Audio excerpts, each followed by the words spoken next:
Graça e paz a todos em nome de Jesus, amém?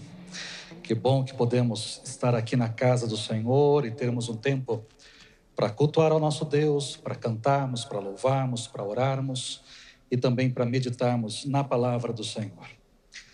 Ao longo desse mês de março, nas Terças da Esperança, tivemos momentos diferentes, com presença de pastores de fora, convidados, também comemorando o aniversário da terça.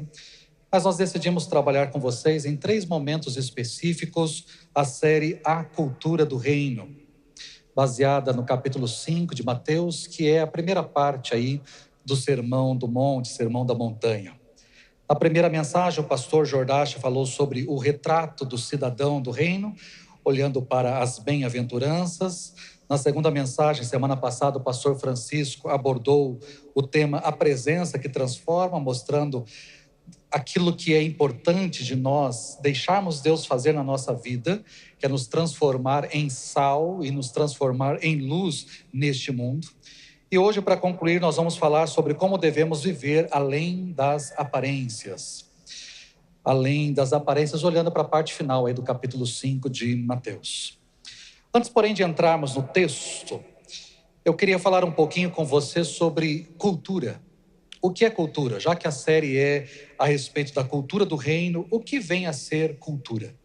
Quando nós pegamos uma definição básica de cultura, diz que cultura é o conjunto de conhecimentos, crenças, valores, costumes e relações que são compartilhadas por uma sociedade ou por um grupo social. Ou seja, quando olhamos para um determinado grupo, quando olhamos para um determinado povo, quando olhamos para uma determinada região, nós podemos perceber ali que existem conhecimentos que são comuns, crenças que são comuns, valores que são comuns, costumes que são comuns, relações que são compartilhadas entre aquelas pessoas. Vamos exemplificar isso para que você possa entender muito bem. Olhando, por exemplo, para o nosso país, nós podemos aqui postar várias imagens que fazem parte da nossa cultura, ou que representam o nosso país. O Brasil, querendo nós ou não, ele é conhecido como o país do carnaval, ele é conhecido como o país do samba, talvez isso é algo que identifique. É o país do futebol, quer seja do Pelé, quer seja do Neymar, é o país do Ayrton Senna, é o país onde as pessoas, quando pensam em Brasil, pensam em Rio de Janeiro, pensam no Cristo Redentor, é o país da Bossa Nova, da Garota de Ipanema, é o país da Amazônia, é o país da feijoada, é o país da caipirinha. Se por acaso você salivar olhando para essa caipirinha, eu aconselho você a marcar o aconselhamento pastoral e confessar os seus pecados. Mas é o país da feijoada, é o país da caipirinha, é o país da coxinha, é o país do acarajé, é o país do brigadeiro. São coisas, por mais que você fala, mas eu não curto isso, eu não gosto disso. Não estou dizendo que todos gostem, que todos curtam, que todos participam, que todos não. Mas são coisas que representam boa parte da nossa população, boa parte do nosso país. Apesar de sermos um país tão grande, existem imagens que conseguem nos representar. Mas se eu quisesse diminuir um pouquinho mais o contexto, a extensão do nosso país e falar sobre o nosso estado, poderíamos olhar para o Mato Grosso do Sul e poder dizer que é o estado do Pantanal, é o estado do agronegócio, é o estado do tereré, é o estado do chamamé, é o estado do Almir Sater, é o estado do Ney Mato Grosso, do arroz carreteiro, do macarrão de comitiva, é o estado do sobá e, diga-se de passagem, é o estado do verdadeiro churrasco. Ou seja, podem, algumas imagens, apesar de eu não ter colocado a capivara aqui no texto, colocar a capivara ali de imagem, mas é um texto, tá certo? O nosso contexto, a nossa população está cercada por isso, por costumes, por tradições, algo que faz parte da nossa vida, do nosso dia a dia. Então são imagens que podem simbolizar muito bem o que é a cultura, o conjunto de conhecimentos, de valores, de crenças, de costumes que fazem parte não só do nosso país, mas fazem parte aqui do nosso povo. Mas e quando nós falamos sobre cultura do reino? Quais são os conhecimentos? Quais são as crenças? Quais são os valores que fazem parte dos cidadãos deste reino? O que é que nos caracteriza? Como distinguir um cidadão do reino? Como distinguir uma pessoa e dizer se ela é ou não pertencente ao povo de Deus? Ela é ou não cidadã do reino de Deus. Ao colocar uma pessoa ao lado da outra, você teria condições de dizer se essa pessoa pertence ou não ao reino de Deus? E como você faria essa classificação? Por um momento eu até pensei em colocar algumas imagens de pessoas bem diferentes e dizer para você, através das imagens no telão, qual você diria que é do reino de Deus, qual você diria, mas aí eu estaria expondo pessoas, expondo situações, e eu não acho que não seria o correto aqui nessa noite. Mas se nós colocássemos uma pessoa ao lado da outra, como você faria uma classificação? Como você apontaria para uma pessoa e diria, essa pessoa pertence a Deus, essa pessoa não pertence, essa pessoa é cristã ou não é cristã? Como você definiria quem pertence ou não? Pela roupa? Pelos trejeitos, pelos adornos, pelo lugar onde ela está, pelas tatuagens ou ausência delas, pelo seu comportamento, por aquilo que ela come ou deixa de comer, por aquilo que ela usa, pelo que ela fala, como é que você poderia distinguir uma pessoa se ela pertence ou não ao reino de Deus, ao povo de Deus? No trecho que nós vamos abordar nessa noite, no Sermão do Monte, Jesus nos mostra que podemos identificar uma pessoa como cidadã do reino de Deus pela sua maneira de viver, pelas suas obras, pelos resultados práticos da sua vida. Até aqui, Jesus falou sobre o caráter. Foi a primeira mensagem pelo pastor Jordache. É sobre o caráter da pessoa. Mas depois ele foi um pouquinho mais para frente, falando sobre a influência dessa pessoa como sal e como luz. Mas agora, nessa última parte, Jesus enfatiza o resultado. Quais são os resultados da vida dessa pessoa? Nessa última parte, Jesus vai enfatizar exatamente isso. Ou seja, não basta ele dizer que é de Deus, não basta ele dizer que pertence a Cristo, não basta ele dizer que é crente, não basta ele dizer que é evangélico ou que participa de uma igreja, não basta ele se vestir de uma forma diferente, deixar de comer ou beber algumas coisas, deixar de ir a determinados lugares, deixar de falar determinadas palavras ou acrescentar determinadas palavras no seu vocabulário. Não, ele precisa demonstrar na prática, através da sua vida, que ele é cidadão de Deus, do reino de Deus. Ele precisa demonstrar na prática que ele é cidadão dos céus. Como? Tendo uma vida além das aparências. Uma vida exemplar, uma vida perfeita. Quando pegamos o bloco que vamos meditar nessa noite, é um texto um pouco longo, e eu vou citar alguns versículos apenas, mas quando nós pegamos este bloco, esse último bloco, Jesus começa assim, dizendo no verso de número 20, Mateus capítulo 5, verso 20.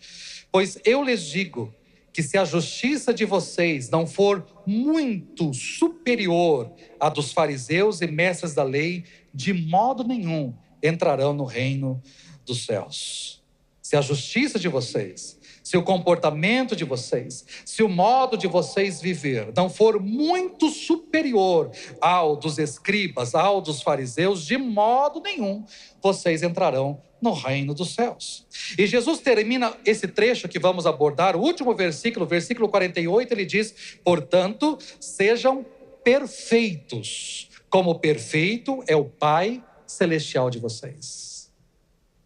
Ou seja, não basta frequentar uma igreja, não basta ser membro de uma igreja, não basta acreditar em Deus, não basta ter mudado um pouco o seu linguajar ou o seu comportamento, não basta ter deixado algumas atitudes, o seu modo de viver precisa ser muito superior ao modo de viver deste mundo. O seu modo de viver precisa ser muito superior ao modo de viver de religiosos e de legalistas. O seu modo de viver precisa ser perfeito, como perfeito é o Pai Celestial de vocês. A declaração de Jesus, com toda certeza, trouxe ali perplexidade para os seus primeiros ouvintes e traz perplexidade, com toda certeza, para cada um de nós. Os fariseus, os primeiros ouvintes ali, provavelmente ficaram boquiabertos. Como assim? Como assim? Eles ficaram, com toda certeza, olhando para aquelas falas de Jesus e olhando para a sua própria vida, porque os fariseus, os escribas, eles obedeciam a lei de Deus. Essa era a paixão da vida deles. Eles calcularam a lei de Deus em 248 mandamentos e 365 proibições, e eles tentavam cumprir tudo aquilo à risca. Mas acontece que os fariseus se contentavam com uma obediência externa, com uma obediência formal, apenas restrito à letra da lei. E aqui Jesus nos ensina que as exigências de Deus vão muito mais além do que isso. A justiça que agrada a Deus é uma justiça interna, de mente e de coração, porque o Senhor olha para o coração e não para o exterior. Preciso agir de acordo com a vontade de Deus, não porque a lei ou porque as pessoas assim esperam, as pessoas assim exigem. Não, eu preciso cumprir com a lei, eu preciso cumprir com a vontade de Deus, porque isso está no meu coração, porque eu sei que isso agrada a Deus, e como Ele colocou em mim um novo coração, uma nova vida pulsa dentro de mim, eu estou fazendo isso de coração e não por obrigação. Apenas uma pessoa que tem um novo coração, que tem uma nova vida em Cristo Jesus, poderá viver como Ele pediu para que nós vivêssemos, além das aparências. Então, pastor, como é que deve ser o nosso comportamento? Como deve ser a nossa vida, o nosso viver?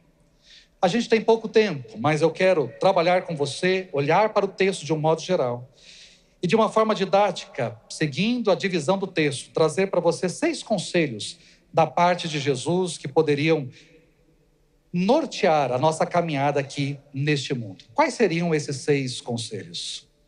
Primeiro, mais diálogo, menos discussão. Verso de número 21, Jesus diz assim: vocês ouviram o que foi dito aos seus antepassados: não matarás, e quem matar estará sujeito a julgamento. Mas eu lhes digo que qualquer que se irar contra o seu irmão estará sujeito a julgamento. Matar uma pessoa é crime, creio que todos nós concordamos com isso. E quem comete esse crime deve ser julgado. Mas Jesus está dizendo o seguinte: não apenas aquele que mata uma pessoa deve ser julgado, mas aquele também que se ira contra o seu irmão também deveria ser julgado. A ira em si não é pecaminosa. O nosso Deus é um Deus que se ira. A ira em si não é pecaminosa. O apóstolo Paulo também nos orienta disso, dizendo: irai-vos, mas não pequeis. Ou seja, eu posso me irar sem pecar. A ira em si não é pecaminosa. O problema está no foco da nossa ira. Quando nós ficamos irados contra a atitude de uma pessoa, contra o pecado, isso está certo. Ou seja, alguém mentiu para mim, eu fico irado diante da mentira que foi feita. Ok, está correto você se irar contra o pecado, irar-se contra a mentira. O que está errado é você se irar contra a pessoa. O que está errado é quando você deixa de se irar contra o pecado e destina a sua ira contra a pessoa. E a gente se esquece que a nossa luta não é contra o sangue e contra a carne. É contra principados, potestades e dominadores deste mundo tenebroso. Então Jesus está aqui mostrando para mim e para você: cuidado com a sua ira. Ou com a quem você tem destinado a sua ira. Alguém fez algo contra você, não se ire contra essa pessoa. Ire-se contra o pecado. Ire-se contra aquilo que foi feito, mas não com a pessoa que agiu contra você. E além do mais, Jesus nos orienta a procurar o conserto o mais rápido possível, a dialogarmos, a conversarmos, a buscarmos a reconciliação de forma rápida, porque o tempo não resolve. E ele continua no verso 23, portanto, se você estiver apresentando sua oferta diante do altar, e ali se lembrar de que seu irmão tem algo contra você, deixe sua oferta ali, diante do altar, vá primeiro reconciliar-se com seu irmão, depois volte e apresente a sua oferta. Entre em acordo depressa com seu adversário que pretende levá-lo ao tribunal. Ou seja, não deixe para depois, faça rápido. Faça hoje ainda. Busque o conserto. Busque o conserto. Mais diálogo, menos discussão. Segundo conselho, mais fidelidade, menos traição. Verso 27, Jesus nos diz: vocês ouviram que foi dito, não adulterarás. Mas eu lhes digo, qualquer que olhar para uma mulher para desejá-la, já cometeu adultério com ela no seu coração.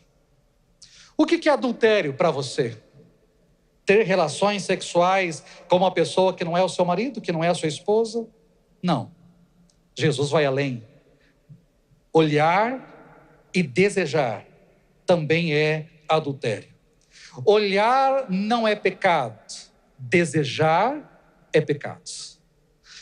Eu costumo às vezes brincar dizendo para casais principalmente, que quando uma mulher bonita passa na frente do carro, e você está parado no semáforo e passa uma mulher bonita na frente do carro, né? O melhor, querido, o melhor é você olhar para aquela mulher bonita, fechar o olho e começar a orar. Essa é a melhor coisa que você tem. Mas se você, por acaso, olhar para aquela mulher bonita, olhar é uma coisa. O problema é quando você olha e você acompanha e, de repente, a pessoa passa para a lateral do carro e você continua olhando. E quando os seus olhos não conseguem mais, você começa a olhar para o retrovisor para acompanhar a pessoa. Aí está o problema. Olhar é uma coisa. Desejar é outra coisa. E essa não é uma palavra restrita apenas para os homens. Quem dera fosse apenas para os homens. Também é uma palavra para as mulheres. Muitas mulheres também precisam ouvir dessa palavra nessa noite. Porque existem muitos garotos, muitos homens bonitos, muitos, frequentando academias, né? E as mulheres ficam lá olhando. Olha para o marido com a barriga de tanquinho em casa, olhando para aqueles caras bonitos da academia. Cuidado com isso. Cuidado com aquilo que o seu olho está olhando e desejando. Tome muito cuidado com isso. Cuidado com o seu olhar nas ruas. Cuidado com o seu olhar na academia. Cuidado com o seu olhar nas redes sociais. Tome muito cuidado com aquilo que você está olhando nas redes sociais. E aí você não se contenta apenas em olhar no Instagram. Existem aqueles que curtem coraçãozinho para lá e para cá. Existem aqueles ainda que dão um zoom para enxergar um pouco mais aquilo que não deveriam nem sequer estar olhando. Tome muito cuidado com aquilo que você está olhando nas redes sociais. Cuidado com a pornografia que tem entrado pelos seus olhos e dominado o seu coração e a sua mente e acabado com você. Tome muito cuidado com isso.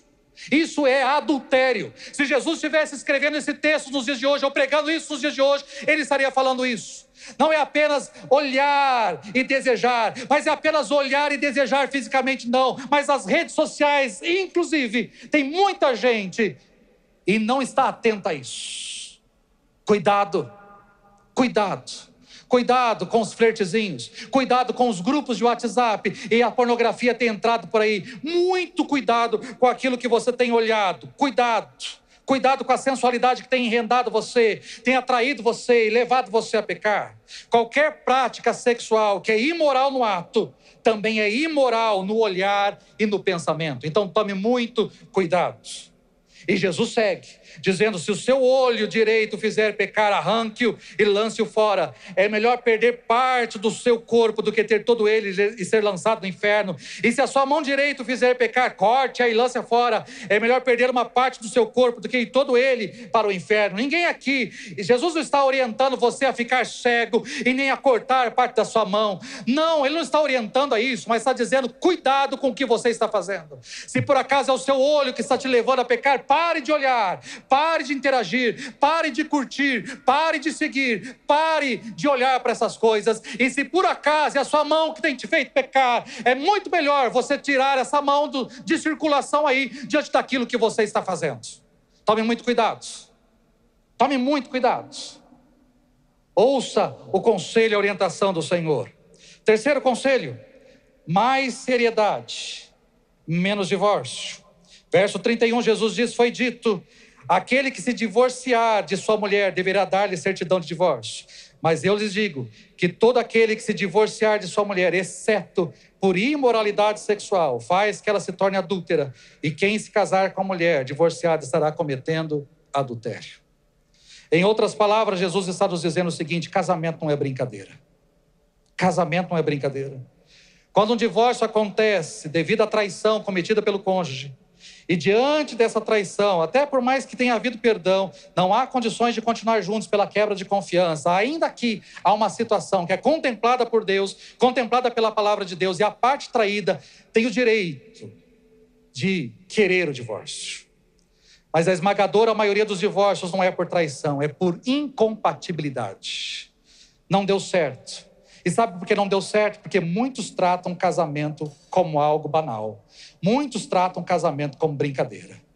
Namoro é tempo de conhecer. Noivado é tempo de conhecer. Saber se aquela pessoa é para mim ou não. Saber dos gostos, saber das afinidades. Conhecer a família. Saber como a pessoa é. Como é que a pessoa age. O que aquela pessoa pensa. Aonde ela cair. Quais são os sonhos. Se nós compartilhamos do mesmo ideal, do mesmo sonho. Namoro é tempo de se conhecer. Casamento não é tempo de se conhecer. Casamento não é test drive. Onde eu caso e eu me dou bem com a pessoa. Muito bem, continuo com ela. Mas se eu não me dou bem, eu me divorcio e caso com uma outra pessoa. Casamento não é brincadeira. Tome muito cuidado com isso.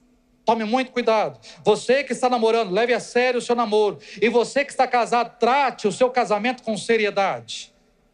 Trate com seriedade. Casamento não é brincadeira.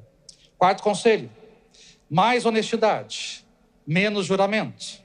Verso 33, Jesus diz: vocês também ouviram o que foi dito aos seus antepassados. Não jure falsamente, mas cumpra os juramentos que você fez diante do Senhor. Mas eu lhes digo, não jurem de forma alguma. Seja o seu sim, sim, e o seu não, não. O que passar disso vem do maligno. Tem muita gente que tem o costume de jurar por qualquer coisa. Ai, mas eu juro que eu vou, juro. Tudo para ela é juro. Mas tem gente que tem que falar que jura porque mente demais. E aí, quando é verdade, ela tem que jurar.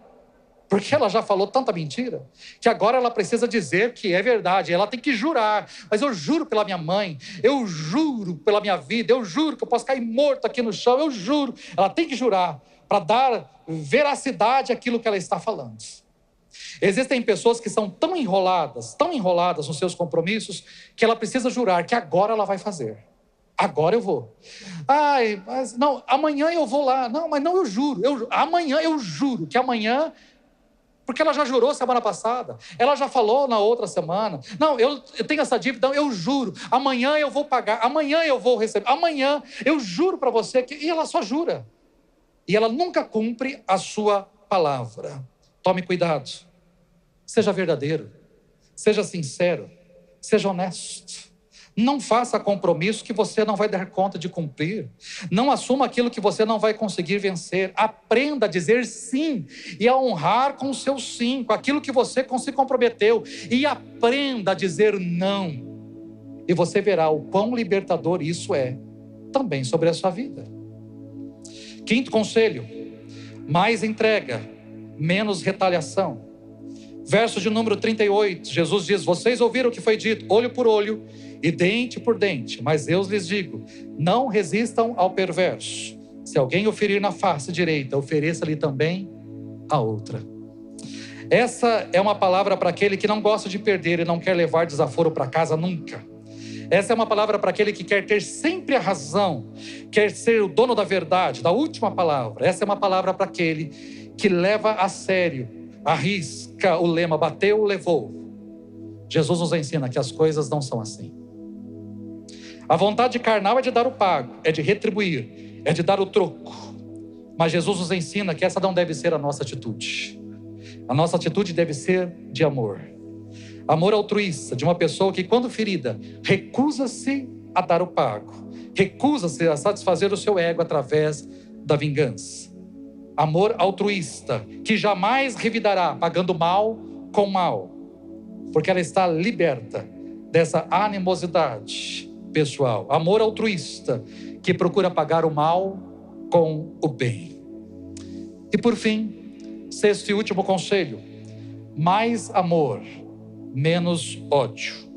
Verso 43, Jesus diz: vocês ouviram o que foi dito, ame o seu próximo e odeie a seu inimigo. Mas eu lhes digo, amem os seus inimigos e orem por aqueles que os perseguem, para que vocês venham a ser filhos de seu Pai que está nos céus. Para Jesus, a nossa obrigação para com o nosso próximo, quer seja amigo, quer seja inimigo, é amá-lo. Devemos amar os nossos inimigos, orar para aqueles que nos perseguem e que intentam mal contra a nossa vida. Não há recompensa em amar quem nos ama. Não há ganho nenhum em cumprimentar aqueles que nos cumprimentam, porque até mesmo os descrentes fazem isso. Se os nossos inimigos estão procurando nos fazer o mal, nós temos de procurar o bem deles, pois é assim que Deus nos tratou. Nós éramos seus inimigos, mas mesmo sendo inimigos de Deus, Ele nos enviou o seu Filho para provar o seu amor para conosco. Se Ele se deu pelos seus inimigos, nós também devemos nos dar pelos nossos. Quer ser um cidadão do reino de Deus? Viva além das aparências. Viva a cultura deste reino, implantado por Cristo Jesus. Qual é a cultura deste mundo? A cultura do mundo é irar-se. A cultura do mundo é olhar, desejar e até chegar em vias de fato, trair. A cultura deste mundo é brincar de casamento. É casar hoje, descasar amanhã, casar novamente e viver aventuras. A cultura deste mundo é prometer e não cumprir. A cultura deste mundo é se vingar. A cultura deste mundo é desejar o mal do outro. Ele me fez isso, ele vai ver com quantos paus se faz uma canoa. Aqui se faz, aqui se paga. Ele vai ver, ele não perde por esperar. Essa é a cultura deste mundo. É amar de forma seletiva. Eu amo essa pessoa porque ela me ama, mas aquele ali que não gosta de mim, eu odeio ele também. Essa é a cultura deste mundo. E o que é que Jesus pede para nós? Exatamente o contrário. Cuidado com a sua ira. Procure a reconciliação. Cuidado com o seu olhar e com os desejos que têm invadido o seu coração. Seja fiel à pessoa que Deus colocou ao seu lado. Cuidado com o seu casamento. Leve o seu casamento a sério. Casamento não é brincadeira. Cuidado com as suas palavras. Seja o seu sim, sim. Honre com os seus compromissos. E quando você tiver que dizer não, diga não, com convicção. Cuidado com o sentimento de vingança ou de retaliação que tem entrado no seu coração. Aprenda a amar e se entregar para o bem do outro. Cuidado com o amor seletivo, independentemente se o seu próximo for amigo ou inimigo. Que ele seja alvo do seu amor, das suas atitudes e das suas orações. Que esses conselhos façam parte da nossa vida. E que ao trilharmos desta maneira, as pessoas apontem para nós e entendam que nós somos cidadãos do reino de Deus. Cidadãos dos céus. Não pela roupa que vestimos, por tatuagens ou não que temos, pelo tamanho ou não do cabelo, pelo tamanho ou não da saia, pela palavra que dissemos ou não. Não, as pessoas têm que olhar para nós, pelas nossas atitudes e dizer, essa é uma pessoa de Deus. Essa é uma pessoa que pertence ao reino dos céus. Vamos ficar em pé?